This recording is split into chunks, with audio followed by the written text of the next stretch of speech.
28 de noviembre del año 2022, un día muy, muy caluroso acá en la ciudad de Montevideo. Estamos en CX30 Radio Nacional, CX30 Radio Nacional, 11:30 por aire, 11:30 m, radionacional.com.uy por internet para el mundo. Estamos en Facebook, en donde estamos, así es el nombre de nuestro dominio, por Twitter, @ en donde estamos, en Instagram, en donde estamos Uru, y muy especialmente te recomiendo nuestro canal YouTube, Mira en dónde estamos. Así se llama nuestro canal YouTube, Mira en dónde estamos. En este canal, todo este material o esta actividad periodística se edita a posteriori del programa. Ahora en vivo estamos en la radio, en la web de la radio, en el aire de la radio y también en el aire de nuestro Facebook, en donde estamos. Pero por YouTube, luego este material se edita columna a columna, por supuesto en imagen y sonido, a raíz de un trabajo de edición sumamente impecable, muy profesional, que llevan adelante Mariana Peralta, Alejandro Barreto y Damián Enríquez. Ese es el equipo de técnicos que tenemos que llevan adelante la edición de nuestras columnas para ser publicadas en nuestro canal YouTube. Es gratuito, te suscribís, es gratis, si querés te suscribís, si no querés no te suscribís y podés ingresar directamente a él y ver todo el material que tenemos ahí, digamos ya archivado. Y es un material de casi 3 años de actividad periodística que realizamos en esta radio a raíz de la propuesta de nuestra organización, que es Libertas. Nuestra asociación civil Libertas es una asociación civil sin fines de lucro que hemos configurado, que hemos creado, tres amigos y quien te habla, con el motivo de la defensa de nuestros valores republicanos, democráticos y también liberales. Es la defensa de la libertad, de la democracia y la república ante el enemigo natural que tiene. Va a ser motivo de una editorial que estoy preparando, espero que la pueda hacer el miércoles. Tiene un enemigo natural el marxismo. El marxismo-leninismo lo muestra a través de la historia, el marxismo en todas sus variantes, el llamado hoy neomarxismo, postmarxismo, marxismo cultural, tiene un enemigo natural al cual quiere tirar abajo, quiere destruir. Es el liberalismo.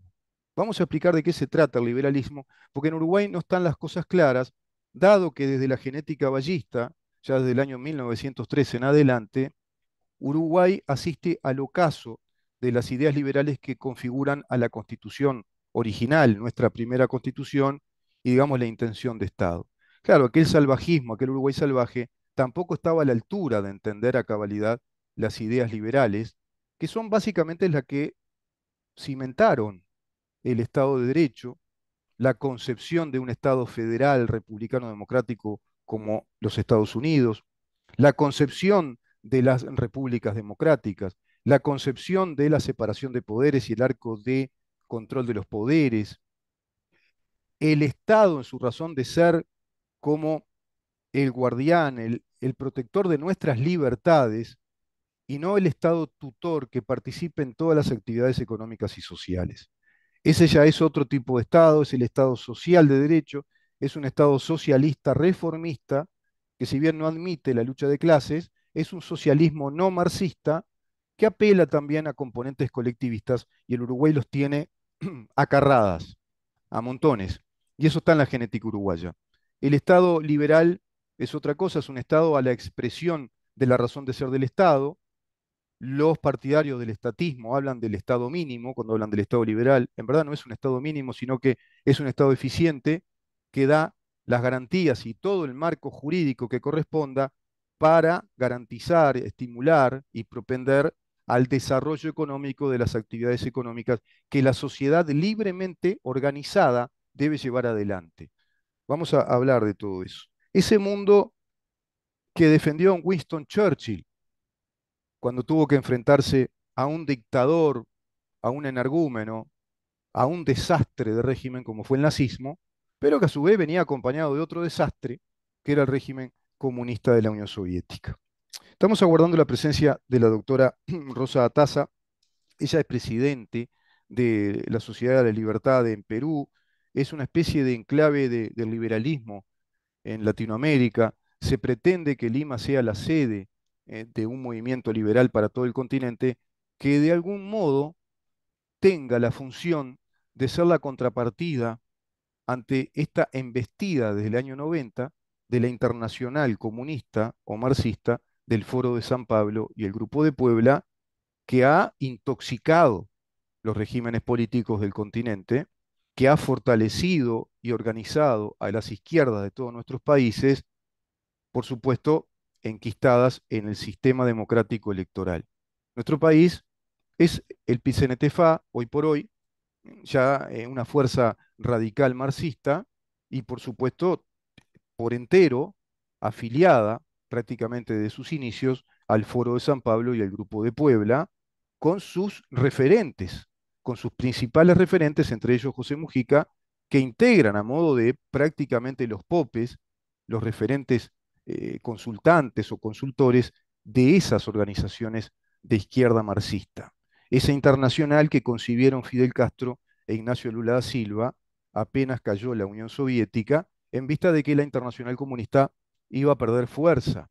Bueno, se crea una internacional comunista en todo el continente latinoamericano que hoy tiene fuertes organizaciones financieras, evidentemente financieras, muchas de ellas provenientes del narcotráfico, del narcolavado, del lavado de capitales, y por eso persisten en este sistema sindical único por actividades sin control alguno de parte del Estado respecto a sus finanzas, sin hacer declaraciones juradas, sin tener balances contables, sin que los uruguayos, pero muy particularmente nuestros gobiernos, sepan cómo manejan sus finanzas, de dónde provienen sus recursos y por qué movilizan todo lo que movilizan con esa capacidad de organización, de estructura que es realmente millonaria en recursos económicos. Muchos uruguayos lo saben. Y respecto a ese tema, uno de sus referentes, hoy presidente del Frente Amplio, antes presidente o secretario del PCNT, Fernando Pereira, de cuya profesión creo que no hay título habilitante, creo que simplemente ha sido un administrativo de la educación, es un administrativo de una escuela, si no me equivoco, que nunca trabajó, ¿no? Se trabajó de sindicalista, así como todos los sindicalistas que conocemos.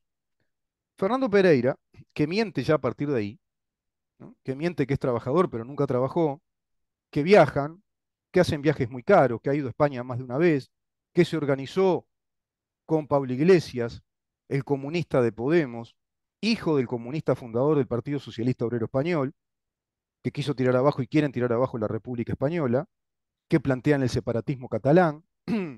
Bueno, es uno de los integrantes también, popes del Foro de San Pablo, y que lo reciben con, bueno, con alfombra, yo qué sé, con el mejor whisky, será a Pablo Iglesias cuando viene acá porque él integra el Foro de San Pablo. A partir de ahí ya empezamos a ver una mentira conceptual, estructural, ¿no? Una mentira de concepto. Pero hay más mentiras. ¿Por qué digo esto? Porque Fernando Pereira dice que este gobierno convive con la mentira. Todo esto a raíz del caso Astesiano. Que este gobierno convive con la mentira. ¿Quiénes lo dicen, no?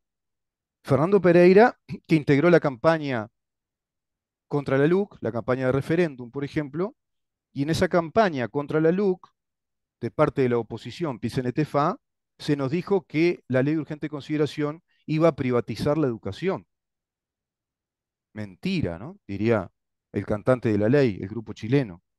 El tema se llama así, mentira. Lástima no lo podemos poner porque por derechos de autor no se puede. Tendría que estar de fondo ese tema. Que iba a privatizarse la educación y que a su vez no iba a ser obligatoria la educación. Le advertían a los papás y a las mamás que sus niños iban a quedar desprotegidos con esta ley de urgente consideración. Mentira. Se dijo también que iba a haber gatillo fácil, que a partir de una básica reforma que le da más potestades operativas a los cuerpos policiales, es sencillamente eso, y que amplía un concepto de la legítima defensa para todos nosotros, como un Estado que nos da más posibilidades, más herramientas para proteger el bien tan preciado que le da razón de ser al Estado uruguayo, de acuerdo al artículo séptimo de la Constitución, que es la vida. Bueno, dijeron que iba a haber gatillo fácil por ese simple motivo de una básica reforma que amplía la legítima defensa del ciudadano y también la posibilidad de la legítima defensa policial en operativos policiales, más otras atribuciones que hoy las vemos claramente muy positivas, porque hay mayor despliegue, hay mayor cobijo legal para que los cuerpos operativos policiales, los policías, puedan llevar adelante o llevar a cabo su tarea esencial, cometido esencial del Estado, que le da razón de ser desde su origen, que es el mantenimiento del orden público o la seguridad pública, competencia exclusiva del Estado, como lo es la Administración de Justicia, como lo es dictar justicia, como lo es legislar y como lo es llevar adelante esas leyes, administrarlas, ejecutar esas leyes. Poder ejecutivo, poder legislativo, poder judicial. No es tan difícil, ¿viste? Y eso lo concibió el liberalismo, todo eso. Y la separación de poderes, a su vez, con el check and balance que dicen los ingleses y el mundo sajón, con le pouvoir et le potier, es decir, los poderes y las potestades, de control de un poder con el otro, como lo establece nuestra Constitución desde el artículo 111 en adelante, artículos 115, 118, etcétera, artículos también 147, 148, que son los controles que llevan a cabo un poder respecto al otro, artículo 93, ¿se acuerdan también? Aplicable incluso a los gobiernos departamentales, cuando se puede habilitar a un juicio político de parte de la Cámara de Senadores, si acaso algún funcionario no cumple con la Constitución, cuando viola la Constitución o comete cualquier otro delito grave. Eso que quedó en la nada respecto a Carolina Cose, que tiene esa sabiduría peregrina, por no decir esa ignorancia palmaria, de decir que los negros vinieron a buscar una oportunidad y que se meten con los dioses del Olimpo, aludiendo a Neptuno, la versión latina del dios Poseidón de los griegos que no integraba el Olimpo. Tendría que leer un poquito, Carolina Cose. Es ingeniera, ¿no? Sí, sí, Damián. Sí, creo que sí, dice que sí. Bueno, seguimos con la mentira. Mentira. Le decían a las esposas en plena campaña por el referéndum, a las señoras, que iban a perder las pensiones de sus maridos si fallecían sus maridos, de acuerdo a la LUC. Qué mentira grosera, ¿no? Tremenda mentira. Salimos un poco de la LUC. ¿Qué pasó con Charles Carrera? Ocultaron todo lo que pasó con el caso Hernández o Fernández, ahora no recuerdo si es Hernández o Fernández, apellidos que siempre confundo. Un balazo lo deja parapléjico en una orgía en Rocha. Era una fiesta recurrente, no fue un hecho aislado. Participaban autoridades del Ministerio del Interior, participaban narcotraficantes y prostitutas con drogas y alcohol y sale un disparo. Sale un disparo. Algo pasó, alguien disparó a alguien, algo pasó, hubo un lío bárbaro. Todo eso se tapó, se ocultó, se evitó información a la justicia desde el año 2017 a la fecha. Trasciende ese hecho a raíz de una investigación periodística en Santo y Seña, Canal 4. A su vez también la familia de este muchacho tramita una nueva denuncia. Esto se tramita en asuntos internos del Ministerio del Interior y todo eso deriva hacia la justicia. Y Charles Carrera lo único que le queda decir o sabe decir es que es un perseguido político. Y el Frente Amplio se confabula y se encolumna detrás de Charles Carrera, que fue el tercero en importancia, era el director administrativo del Ministerio del Interior de aquel entonces, quien falsificó documento público, falsificación ideológica, haciendo pasar como un agente policial a este muchacho que no lo era, y lo internan durante 3 años gastándole dinero al Estado de un modo absolutamente ilegal, dándole una suite de lujo bajo el motivo evidente de ocultar lo que pasó. Una inmensa, organizada, estructurada y cuasi institucionalizada mentira del Frente Amplio, que no muestra el mismo celo republicano de investigación ante un hecho tan grave respecto a aquel periodo de gobierno como lo muestra con el caso Astesiano. Ahora, ¿el caso Astesiano es justificable por todo esto que acabo de decir? No. No lo es. Es un caso aparte, es distinto, es otra cosa. Y todo se debe investigar, si no, no estamos hablando de una república, si no, no estamos hablando de un Estado de Derecho. Tenemos una gema, precisamente desde la tradición liberal y el naturalismo, que es uno de los tesoros que no podemos perder, principio rector del Estado de Derecho, que es el principio de igualdad ante la ley. Sobre ese principio que está consignado en el artículo 8 de la Constitución, pivotean todos los principios del Estado de Derecho como seguridad jurídica, principio de legalidad. El gobierno es de la ley y no de la voluntad de los hombres. El gobierno ya no es de voluntades ni de arbitrios, sino que es de las instituciones debidamente reguladas según un principio orientador de reconocimiento, de validez jurídica, como lo es la Constitución de la República. Y la Constitución de la República, en el artículo octavo, haciéndose eco de ese principio universal, te repito, principio de oro de los estados liberales republicanos democráticos, como lo es el principio de igualdad ante la ley. Con ese principio de igualdad ante la ley, todos los ciudadanos de un país democrático estamos absolutamente protegidos y unificados como tales. Tenemos que tener el sentimiento de unidad nacional bajo el principio de ser todos iguales ante la ley. Sin embargo, se agregan pseudos derechos respecto a etnias, minorías, opciones sexuales, características de género, y se colectivizan esos derechos, dándoles una especie de estatura jurídica y legal a derechos corporativos que nada tienen que ver con el principio de igualdad ante la ley. No es necesario que existan los derechos LGBT. Ya somos todos iguales ante la ley. No es necesario que existan derechos de género. Somos todos iguales ante la ley. Y no es necesario, mucho menos necesario, que el Estado se haga cargo y lo integra a su presupuesto, haciéndonos gastar más guita a todos nosotros. Porque esa plata sale de todos nosotros, los contribuyentes. Entonces, mientras tengamos estados que tienen colectivos de género, colectivos inclusivos, colectivos feministas, colectivos LGBT dentro del Estado, bueno, estamos en el disparate. Estamos desconociendo, tirando en los hechos por tierra ese principio de oro que es el principio de igualdad ante la ley, que nos garantiza a todos ser tratados por igual. Ese principio se traduce en términos judiciales como el debido proceso.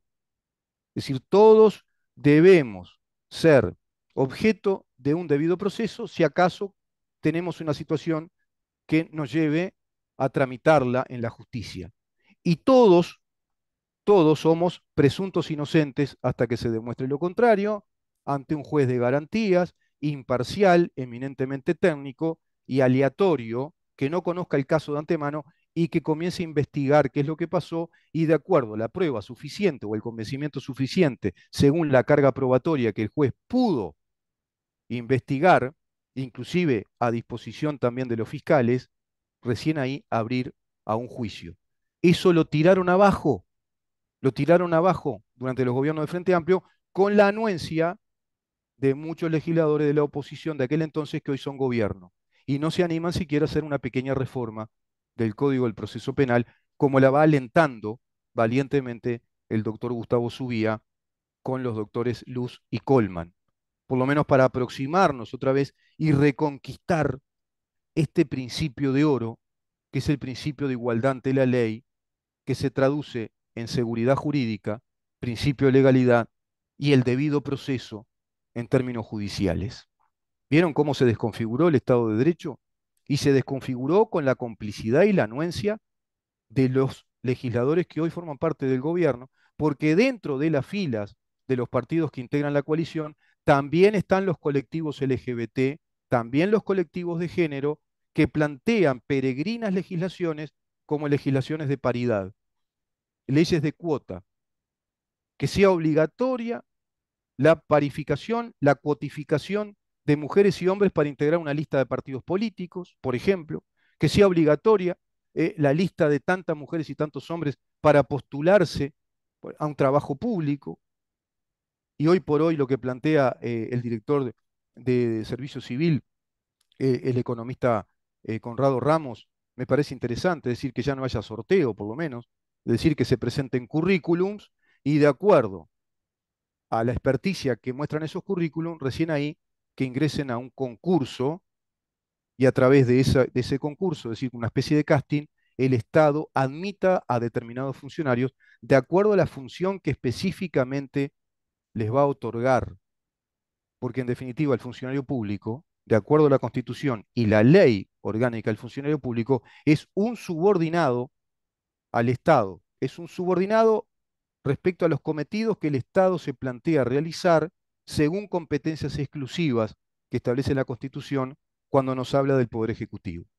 Por lo tanto, esto de los sindicatos que hacen negociaciones colectivas, los sindicatos de los funcionarios públicos que negocian con el gobierno, que van a los consejos de salario, que hacen paros, huelgas y ocupaciones, eso se tendría que ir, tendría que desaparecer.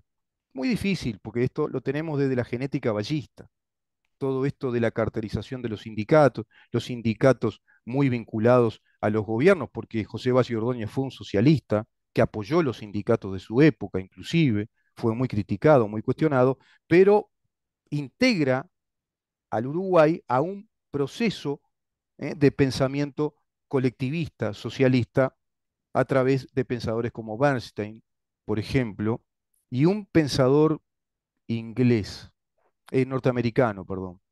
Dijo también que él leía a Krause, que era un filósofo de tercera categoría, que aleatoriamente repercutió en España, que fue un seguidor de Fichte y Schelling, que es un doctor en filosofía, que era más bien un docente en filosofía, pero muy dedicado a otros menesteres y no a los políticos.